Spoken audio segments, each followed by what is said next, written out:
میں دو روایات یہاں پیش کرنا چاہ رہا ہوں آپ تمام کے تمام کی توجہ کے لیے۔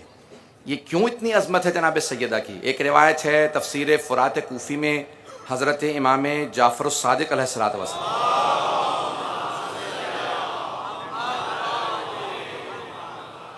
میرا کوئی بھائی یہ تعجب نہ کرے کہ بھئی یہ ایک سورہ کے اتنے معانی کیسے ہو سکتے ہیں، کوئی یہ تعجب نہ کرے، میرے شیعہ سنی بھائی کوئی بھی یہ تعجب نہ کرے۔ امام محمد باقر علیہ السلام فرماتے ہیں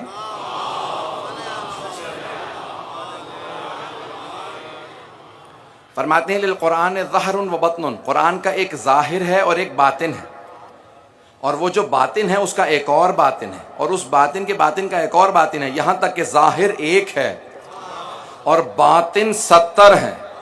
کہ دنیا محنت کرتی ہے تو ایک ظاہر پہ پہنچتی ہے، ہم آل محمد کے پاس ظاہر کے ساتھ ساتھ 70 کے 70 باطن ہیں، کہ ہمارے پاس سارے باطن ہیں۔ تو عزیزان گرامی کبھی تعجب نہ کریں کہ بھئی اگر اس آیت کا یہ معنی ہے تو یہ کیسے ہو سکتا ہے، اس کی گہرائیوں کو ائمہ علیہ السلام نے بیان کیا۔ سننا چاہ رہے ہیں حضرات؟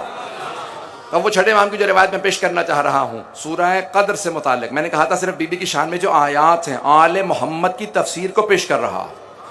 دنیا مفسر بنی ہے آل محمد کی تفسیر کو پڑھ کے۔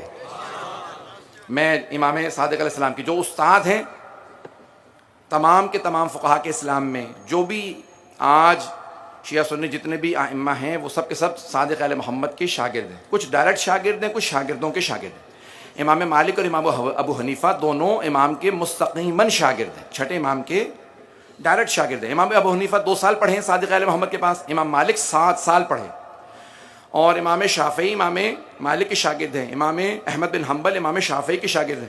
تو آج جتنا بھی اسلام چل رہا ہے، جو سارے علوم ہیں وہ آل محمد کے صدقے میں چل رہے ہیں۔ تو اب تفسیر فرات کوفی سے جو روایت پیش کر رہا ہوں، آپ تمام حضرات کی عقیدت و محبتوں کی نظر جہاں تک طاقت ہے میں پیش کر رہا ہوں، اور جہاں تک آواز جا رہی ہے سب حضرات اس کو غور سے سنیں گے۔ تو اب امام فرماتے ہیں انا انزلناہ فی لیلۃ القدر، بسم اللہ الرحمن، سورہ قدر، بسم اللہ الرحمن الرحیم، انا انزلناہ فی لیلۃ القدر وما ادراک ما لیلۃ القدر، لیلۃ القدر خیر من الف شہر۔ ہم نے اس قرآن کو شب قدر میں نازل کیا، تمہیں کیا معلوم شب قدر کیا؟ اب اللہ سبحانہ تعالیٰ کہتا ہے ایک رات، یہ شب قدر جو ہے نا، یہ ایک رات 1000 مہینوں سے افضل ہے۔ خیر من الف شہر، ایک رات 1000 راتوں سے نہیں، 1000 مہینوں سے افضل ہے۔ جو 80-83 سال سے زیادہ بنتے ہیں 1000 مہینے۔ عزیزان گرامی اب چھٹے امام سے پوچھا کہ مولا یہ لیلۃ القدر کی اتنی فضیلت ہے، کیوں اتنی فضیلت ہے؟ یہ لیلۃ القدر کیا ہے؟ تو امام نے تفسیر فرات کوفی میں فرمایا کہ اللیلہ فاطمہ، یہ جو شب قدر ہے یہ میری دادی فاطمہ الزہرا ہے۔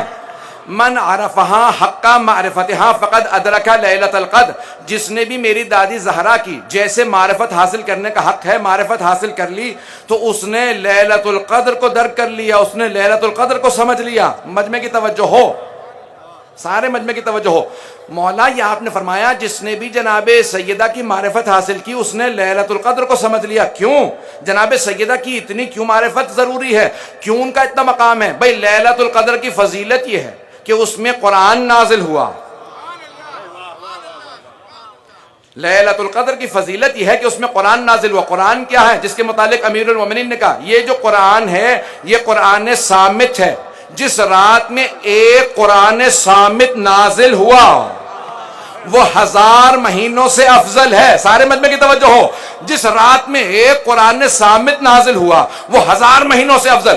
جس بی بی کی آغوش سے 11 قرآن ناطق ملے،